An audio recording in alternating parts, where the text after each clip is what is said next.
여러분 안녕하십니까? 요한계시록 10분 강해 48번째 시간입니다. 오늘은 계시록 2장의 28번째 강해로 촛대가 옮기기까지라는 주제로 두아디라 교회에 보내시는 편지 7번째 시간입니다. 계시록 2장 24절 25절 두아디라에 남아있어 이 교훈을 받지 아니하고 소위 사단의 깊은 것을 알지 못하는 너희에게 말하노니 다른 짐으로 너희에게 지울 것이 없노라. 다만 너희에게 있는 것을 내가 올 때까지 굳게 잡으라. 이 말씀은 아직 배도한 교회에 남아있던 성도들에게 하시는 말씀입니다. 두아디라 교회는 이세벨의 음행과 술수에 빠져 진리 교회에서 이탈한 교회이지만 그 안에도 사탄의 미혹에 빠지지 않고 자신들이 받은 빚 안에서 진실하게 살고 있던 분들이 있었습니다.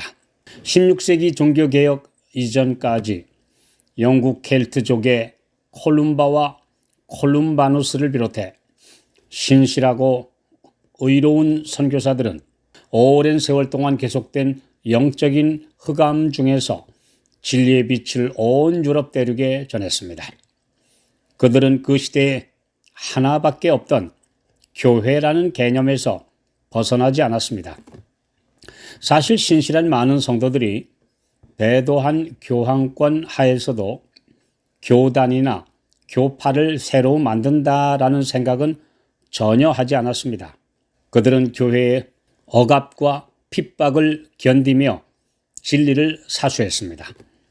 그 후 일어난 왈덴스인들도 새로운 교단을 설립하지 않고 종교 권력의 무시무시한 핍박 속에서도 오직 진리를 붙들고 이를 위해 그들의 피를 흘렸습니다.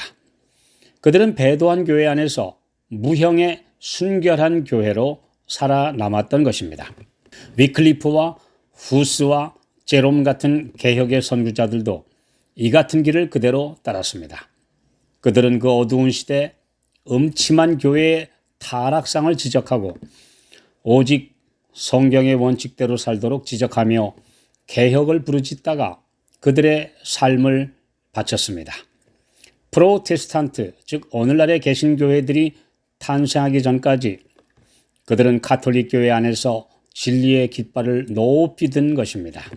이것은 이스라엘 국가를 하나님의 택하신 나라로 인정하면서 악한 왕들과 관리들 그리고 그들과 결탁한 거짓 선지자들에게 온갖 핍박을 견디며 비록 순교를 당할지라도 그 나라 안에 살고 있는 동족들을 향해 바른 기별을 외친 선지자들의 모습과 일치합니다. 북방 이스라엘이 지독한 우상 숭배에 빠졌을 때에도 그들은 하나님의 말씀대로 살기 원하는 사람들을 모아서 독립국가를 세우려 시도하지 않았습니다. 오직 무형의 참 이스라엘, 곧 남은 자손이 존재함을 믿고 그 타락한 백성들 속에서 의의 원칙대로 산 것입니다. 신약시대 예수님의 제자들도 전통의 유대교를 떠나 그리스도교를 설립하려고 처음부터 시도하지 않았습니다.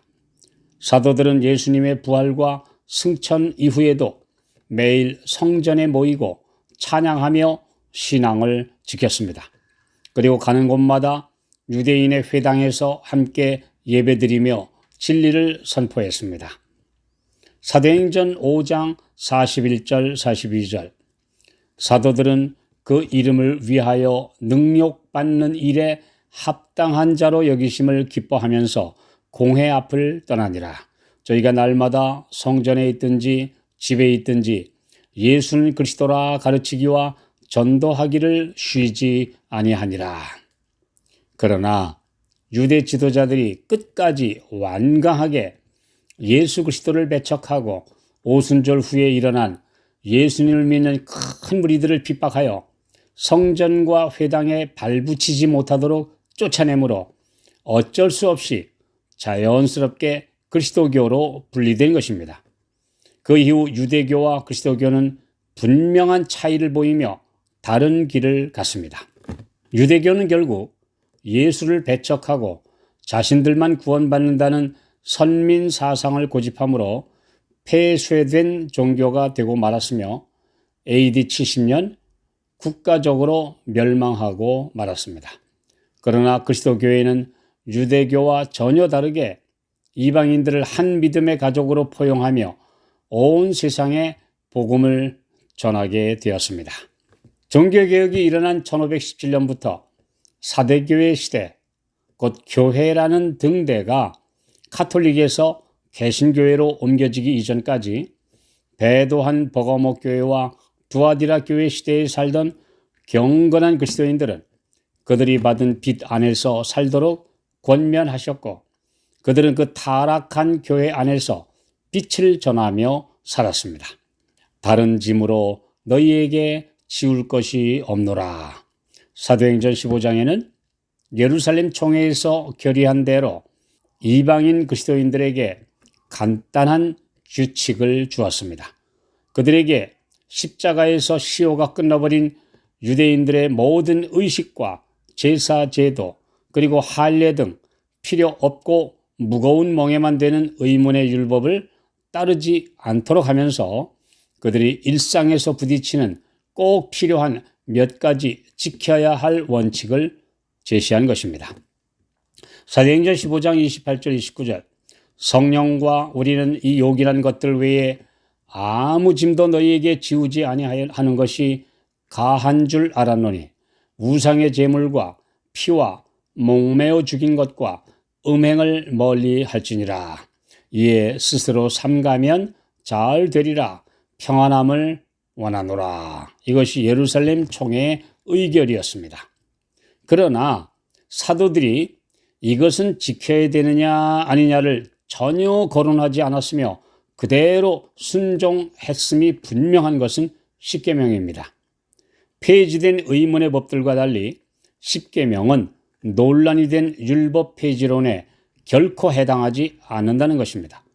창조시부터 주셨던 하나님의 법은 마가복음 13장 31절 천지는 없어지겠으나 내 말은 없어지지 아니하리라고 하신 대로 절대 폐하거나 변개할 수 없기 때문입니다. 종교개혁을 통해 그리고 이후에 남은 자손들을 통해 더 밝은 빛을 주실 때까지 순수한 마음으로 가톨릭 교회나 타락한 개신교회를 비롯한 여러 곳 안에서 받은 빛대로 예수님을 사랑하고 순종하는 성도들이 많이 있습니다. 그 보석같이 귀한 분들을 주님은 사랑하시며 그 믿음을 굳게 잡으라고 격려하십니다. 잠언 4장 18절 의인의 길은 돋는 햇볕 같아서 점점 빛나서 원만한 광명에 이르거니와. 에베소서 5장 18절 빛의 자녀들처럼 행하라. 내가 올 때까지 굳게 잡으라. 이렇게 말씀하셨습니다. 모든 그리스도인은 주님의 재림을 사모하며 기다리는 분들입니다.